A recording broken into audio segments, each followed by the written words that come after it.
জ্বালানি সংকট নিয়ে জনরোষকে সরকারের সর্বোচ্চ পর্যায় থেকে হঠকারিতা বলা হচ্ছে বলে অভিযোগ করেছেন এনসিপি আহ্বায়ক ও বিরোধী দলীয় চিফ হুইপ নাহিদ ইসলাম।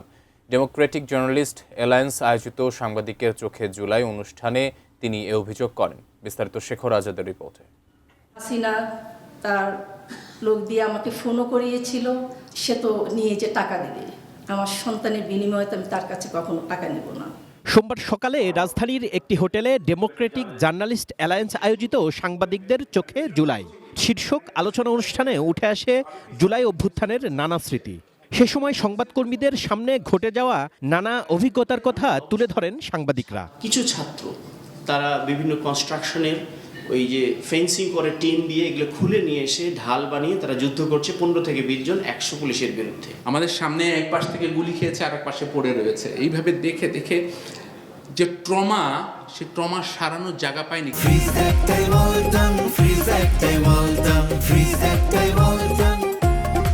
অনুষ্ঠানে অন্তর্বর্তীকালীন সরকারের প্রেস সচিব শফিকুল আলম বলেন, অভ্যুত্থানের বিপক্ষে থাকা কিছু সাংবাদিক এখনও তাদের অবস্থান পরিবর্তন করেননি।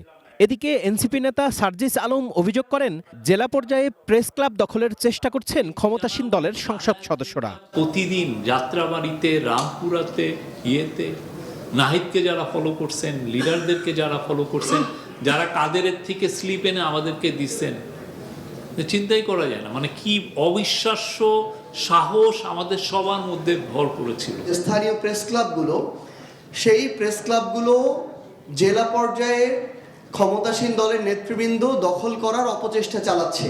গণতন্ত্র সংকুচিত হয়ে আসছে এমন অভিযোগ করে নাহিদ ইসলাম বলেন, বাস ভাঙচুরের দায়ে মামলা করে গণতান্ত্রিক আন্দোলনকে দমনের একটি ন্যারেটিভ তৈরি করা হচ্ছে।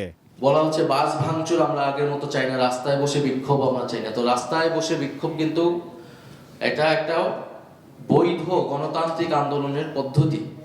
তো কালকে যখন আমি রাস্তায় নামবো প্ল্যাকার্ড হাতে নিয়ে, তখন বলা হবে যে আমি বাস ভাঙচুরের জন্য নামছি এবং আমাকে কিন্তু গ্রেফতার করা হবে, মামলা দেওয়া হবে। এই ন্যারেটিভ সরকারের জায়গা থেকে তৈরি করা হচ্ছে। প্রকাশ্যে ও গোপনে সংবাদকর্মীদের সহযোগিতা ছিল বলেই জুলাই অভ্যুত্থান সফল হয়েছে, এমন কৃতজ্ঞতাও জানান এনসিপি আহ্বায়ক। হয়তো আর অনেক কিছু করা উচিত ছিল, সেটা করতে পারি নাই। Shekhar Azad, ATN news, Dhaka.